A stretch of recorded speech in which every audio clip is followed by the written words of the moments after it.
Jadi Andika Hendi ini sekarang posisinya 28,8%. Oke. Sementara yang Ahmad Lutfi Tad Yassin itu 28,1. Ya selisih 0,7%, tapi ini masih masuk margin error kan. Riwayat kepemimpinan Jawa Tengah itu didominasi oleh militer, Mas, gitu. Oke. Hanya ada sejak tahun 60-an tuh hanya ada 2 pejabat gubernur itu yang dari sipil, yaitu Pak Ganjar Pranowo dan sebelumnya itu Ali Mufis. Jokowi mau turun. Tentu saja kita tahu lah ya arahnya dukungannya kemana. Gitu. Nah ini kira-kira seberapa banyak berpengaruh terhadap pilihan nanti? Atau selain Jokowi mungkin ada info lain siapa yang bakal mau turun?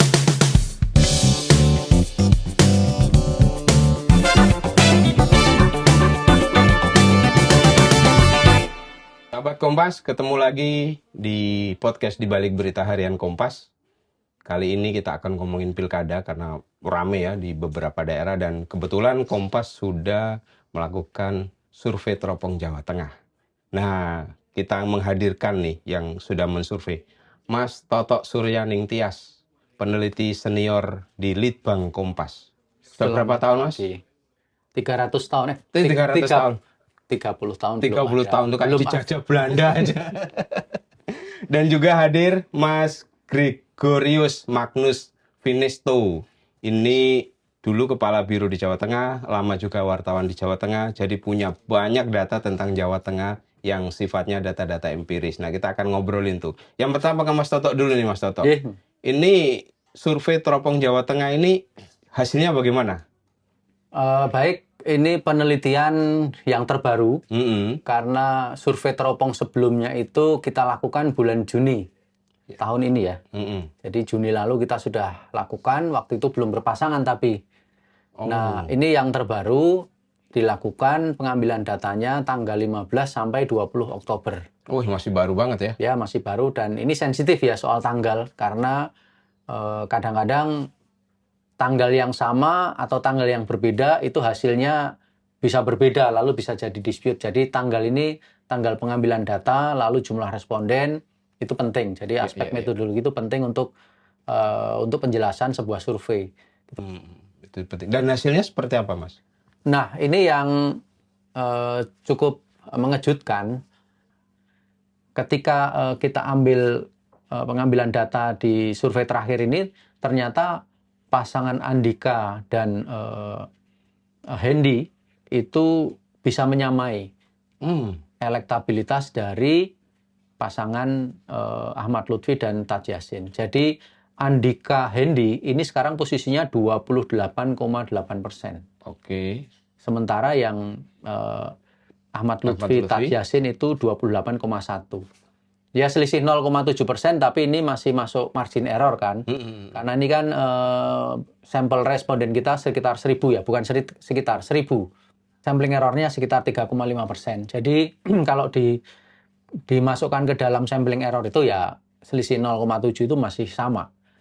Sehingga kita bisa bilang elektabilitas kandidat nomor 1 Andika dan kandidat nomor 2 Ahmad Lutfi itu sama kuat sekarang posisinya. Nah, perhitungan Mas Gri sebelum ke Mas Toto, kira-kira tokoh siapa yang nanti akan berpengaruh banyak terhadap pilihan akhir para pemilih di Pilkada Jateng? Oke, kita ini ya mengurai sedikit kontestan-kontestan di Pilkada Jateng saat ini ya. Kebetulan dari 4 itu, dari 4 orang, ada 4 kontestan itu, 2 pasang ini gitu. 3 itu memang tadi disebut pemain lokal ya, pemain lokal. Ketiga-tiganya saya pernah mengalami lah waktu itu. Kecuali Andika maksudnya. Kecuali Andika berarti. Andika kan tokoh nasional yang benar-benar dibawakan ya, dihadirkan ke lokal kan. Nah, Pak Ahmad Lutfi itu Kapolda Jawa Tengah yang dulunya itu adalah sempat menjadi Wakapolres Surakarta di masa Pak Jokowi menjabat sebagai wali kota. Nah, saat itu Kapolresnya adalah Pak Sigit ya, Listio Sigit Prabowo ya gitu.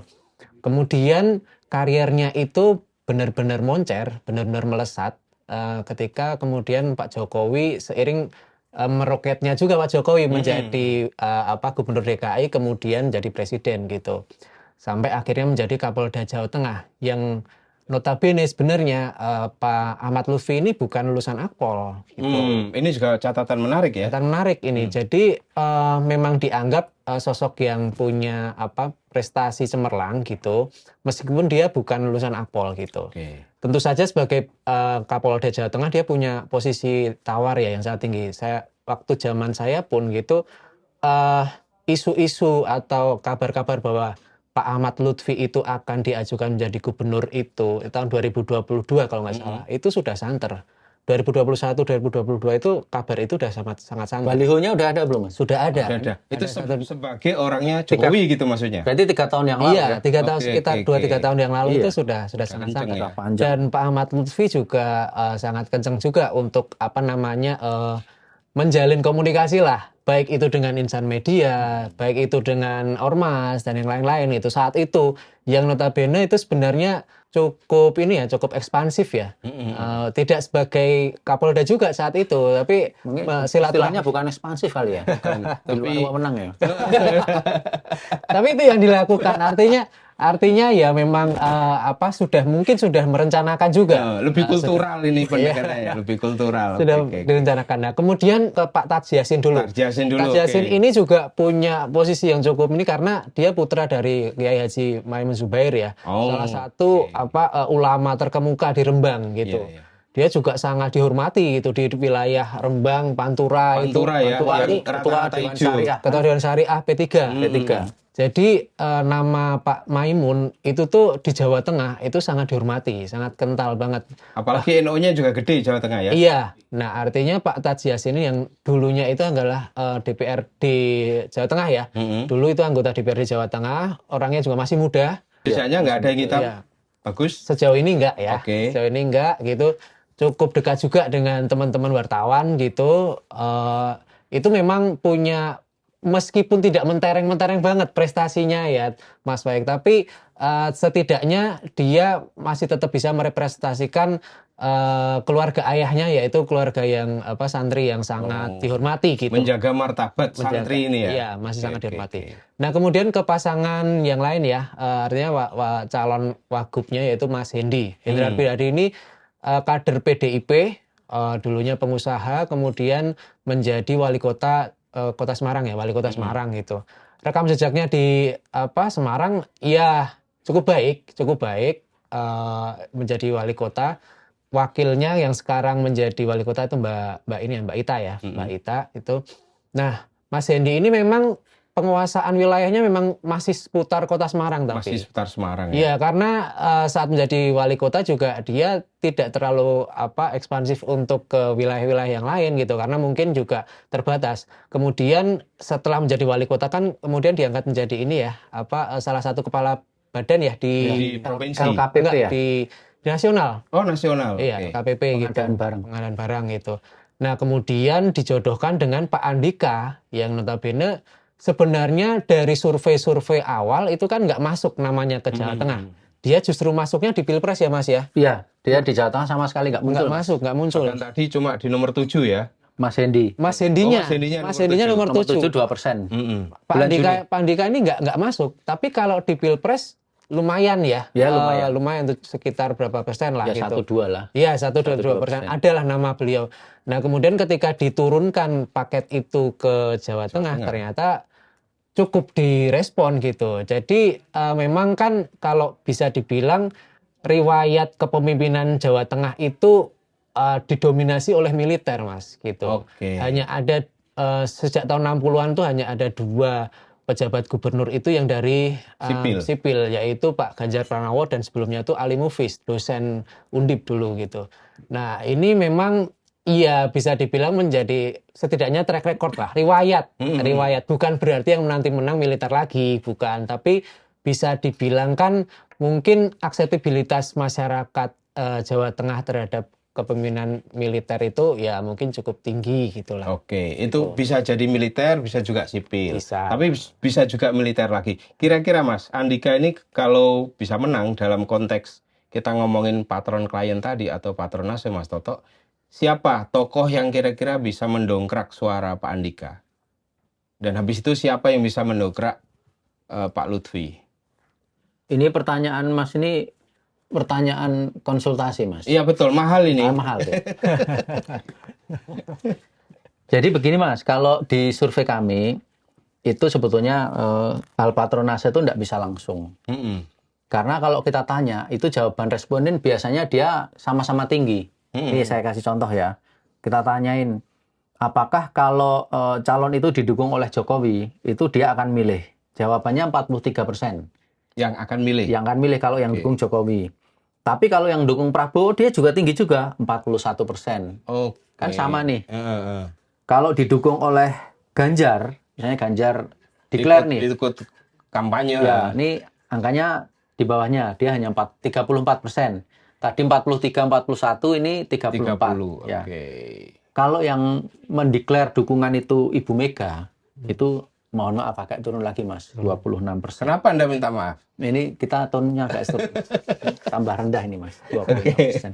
Enggak, maksud saya, patronase ini juga sebetulnya bukan sesuatu yang bisa dinyatakan begitu saja. Artinya kalau didukung ini pasti bisa gitu. Karena kita juga ada aspek yang lain yang kita harus lihat ya dari karakteristik pemilih Jawa Tengah. Salah satu yang tersirat ya kalau dari jawaban ini adalah pemilih Jawa Tengah itu pemilih yang dia ngambil jarak, kemudian melihat calon yang bertanding siapa, kemudian setelah dia punya keyakinan, baru dia mencoblos. Jadi menurut saya itu karakternya memang sangat Jawa Tengah sekali ya. Itu jaraknya berapa lama dia mutusin sampai nyoblos? Apakah di hari itu atau beberapa hari? Tadi yang saya bilang ya, dia ambil jarak, kemudian nyoblos itu kelihatan dari sini. Jadi tingkat keyakinan memilih itu baru 35%. Oh, dia mau milih apa enggak itu? Sudah memilih secara yakin. Tadi kan 28,8 milih Andika, 28,1 milih Lutfi. Ya. Lalu yang belum memilih kan lebih banyak nih, yang belum memilih nih. Kemudian ketika ditanya, apakah pilihan Anda, jadi yang sudah memilih tadi, itu yakin atau masih bisa berubah? Itu pun masih 35% yang sudah yakin, yang belum itu masih 50%. Jadi karakteristik orang Jawa itu kelihatan di sini, yang dia itu tidak gerusa-gerusu, tidak buru-buru gitu.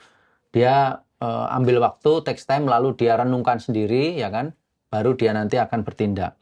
Coba waktu kita tanya nih, apakah alasan Anda belum menentukan pilihan calon gubernur dan wakil?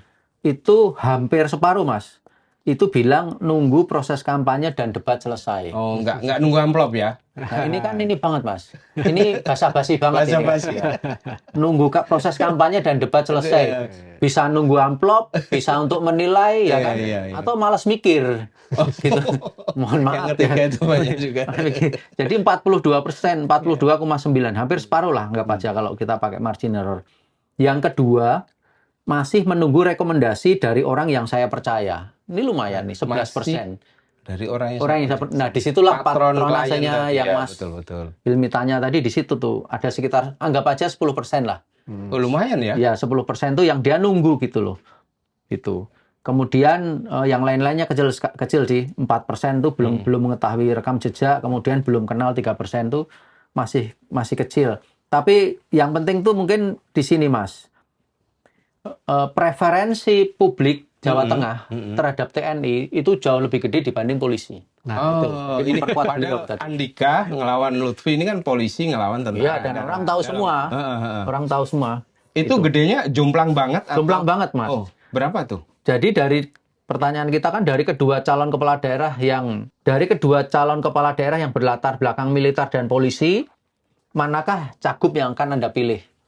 Padahal dia itu sudah tahu kan, dan kita tahu tadi angkanya berimbang. Iya. Tapi begitu kita pilih, kita tanyakan soal tentara atau polisi, itu ya. Militernya tuh 54%, Mas. Polisinya tinggal berapa? Polisinya cuma 19%. Jadi itu data yang menarik sekali, Mas. Jadi kalau timnya Andika bisa main-main nonjolin tentaraannya, itu bisa leading ya. Jangan bawa senjata. Jangan bawa senjata. Atau yang memperkuat lain. Cari calon lain, cari figur lain yang kuat impresi tentaranya. Nah, sebelum ke situ, ini dulu Mas. Penting kita mengenali karakteristik pemilih Jawa Tengah dari aspek ini juga. Orang Jawa Tengah itu kan orang yang ininya harus ya, perangainya halus.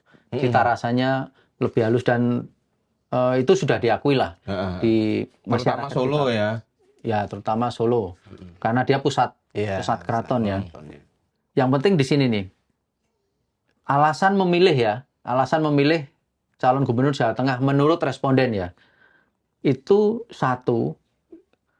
adalah kualitas calon gubernur. Dalam hal ini pintar, berpendidikan gitu, perangai. Jadi aspek inner ya. Inner ya. Jadi pintar, berpendidikan, perangai gitu kan, makanya kualitas calon gubernur karakter. Itu 20%, Mas. Oh, lumayan. 20%. Tinggi. Yang kedua, tampilan fisik. Good looking ya. Itu 15%. Nah, kalau Pak Andika sama Pak Lutfi ini jejer, emang good looking-nya lebih gede mana tuh? Sebagai cowok. Agak sulit, Mas. Agak sulit. Penilaiannya sendiri-sendiri. Yang ditanya harus cewek ini.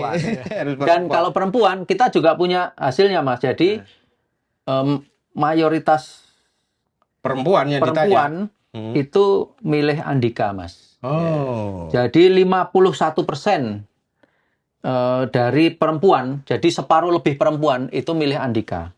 Yang milih Ahmad Lutfi hanya 36%. Ini kayaknya preferensinya ke good looking tadi ya? Iya, makanya kena, Mas. Kalau tadi betul. Pertanyaan soal patronase, nah ini patronase itu lalu menjadi lebih luas.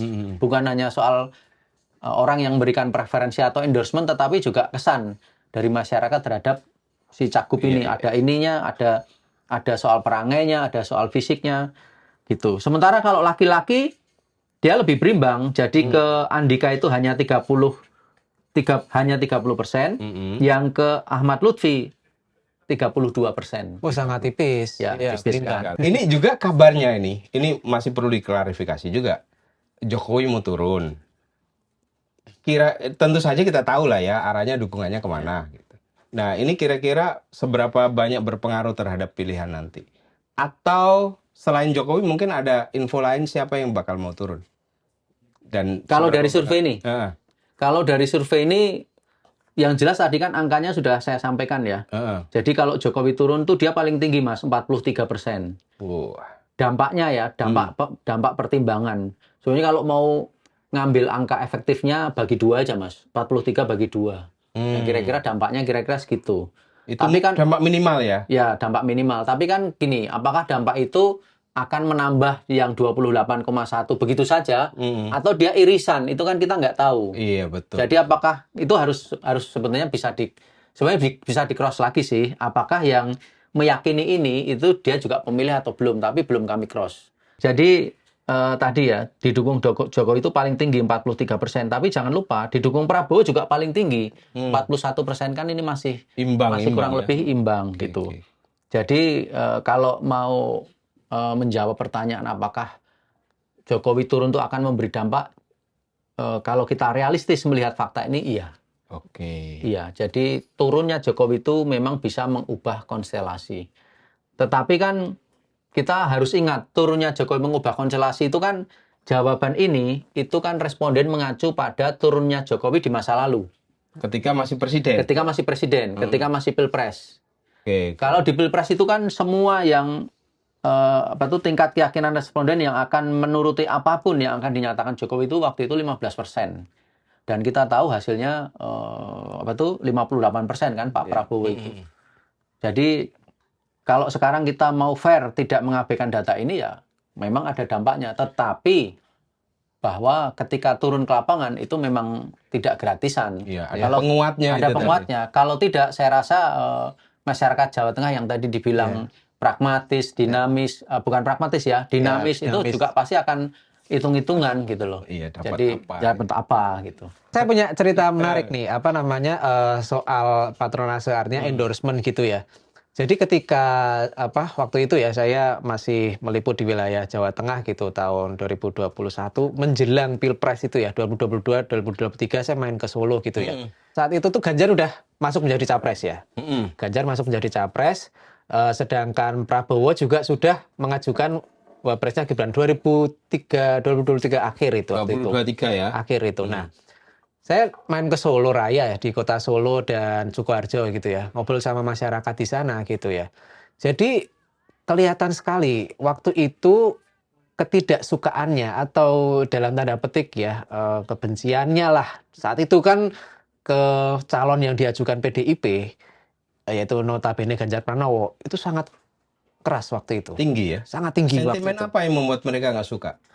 Waktu itu yang pertama adalah alasan ketika Ganjar Pranowo membatalkan itu sepak bola itu U20 itu yang pertama. Yang kedua yang seperti dibilang bahwa faktor Gibran, artinya mereka masih lebih mengapresiasi faktor Jokowi ketimbang PDIP-nya gitu. Nah ini yang mesti diwaspadai ketika nanti Jokowi benar-benar turun gunung. Yang sekarang info yang terakhir ini memang Jokowi sudah diizinkan oleh Bawaslu itu untuk turun mengendorse gitulah. Karena dia sekarang warga sipil kan. Iya. Warga sipil gitu. Nah, tapi sejauh apa nanti endorsement dari Pak Jokowi ke pasangan Ahmad Lutfi ini, apakah memang benar-benar yaitu dengan segala logistiknya lah ya, dengan segala logistiknya, atau hanya endorsement di depan publik gitu. Nah, kita belum tahu. Tetapi yang jelas seperti yang disampaikan Mas Toto tadi,